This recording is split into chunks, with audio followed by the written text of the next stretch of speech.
Selamat siang.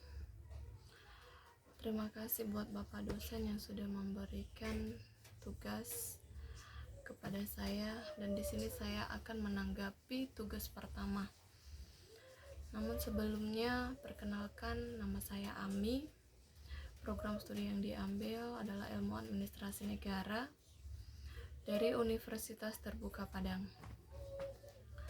Nah, untuk pertanyaan soal pertama, yaitu term pada hakikatnya terbagi menjadi banyak jenis. Sebut dan jelaskan 3 dari macam term tersebut serta juga contohnya. Nah, macam-macam term dapat dibedakan atas 4 macam ataupun 4 kelompok. Yaitu yang pertama, term menurut konotasinya, dan yang kedua, term menurut denotasinya.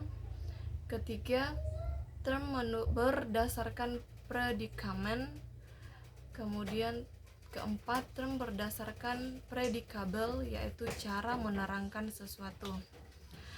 Baik, saya akan menjelaskan satu persatu macam-macam yang sudah disebutkan di atas dengan beserta contohnya. Yang pertama, term menurut konotasinya. Berdasarkan konotasi term atau isi yang dikandung oleh term dapat dibedakan antara term konkret dan term abstrak. Keduanya berada dalam lingkungan hakikat dan berada dalam lingkungan sifat. Nah, sebagai contoh, term konkret yaitu melihat seorang wanita cantik, kemudian kita berkata, "Wah, wanita ini cantik ya." Nah, hal ini menunjukkan suatu realitas yang artinya dengan langsung memperlihatkan realitas sebagai subjek yang mempunyai diri. Kemudian contoh selanjutnya mengenai term abstrak, yaitu tentang kecantikan. Dengan memberikan perhatian dan minat istimewa pada sifat cantik secara terpisah dari wanita. Nah, ini dipandang seolah-olah sebagai suatu substansial yang artinya menunjuk sifat tanpa subjeknya. Kemudian juga ada term menurut denotasinya, yang kedua ya guys. Yang kedua ya. Berdasarkan denotasi term dapat dibedakan term yang bersifat umum dan term bersifat khusus. Nah, term umum dapat mencakup keseluruhan atau disebut universal, yang artinya tidak terbatas oleh ruang ataupun waktu. Sebagai contoh adalah organisme, manusia, mahasiswa, hewan, serta menunjuk pada seluruh anggota dari satu kelompok. Kemudian ada term khusus, yaitu menunjuk sebagian keseluruhan, sekurang-kurangnya satu bagian saja. Sebagai contoh yaitu yang bisa kita ambil adalah Universitas Gadjah Mada atau Persatuan Rakyat Indonesia. Nah, kemudian term yang ketiga adalah term berdasarkan predikamen, yaitu cara beradanya sesuatu. Merupakan proses penalaran yang pertama-tama ke arah pembentukan konsep atau pengertian yang lengkap. Kemudian ada yang tidak terbatas, yang mewujudkan sebuah term dan menunjuk suatu realita yang khas. Sebagai contoh yang tidak terbatas yaitu Tuhan. Kemudian ada juga yang terbatas.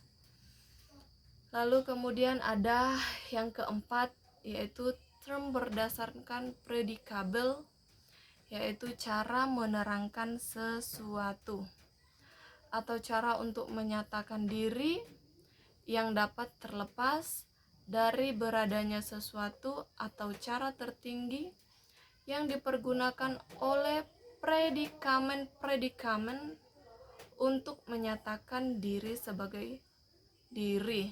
Nah, sebagai contoh yaitu yang dikemukakan oleh Aristoteles yang dikemukakan di dalam buku yang dikemukakan oleh Nur Musrin Bakri, Sonjururi Budiani Trisakti dalam buku Logika.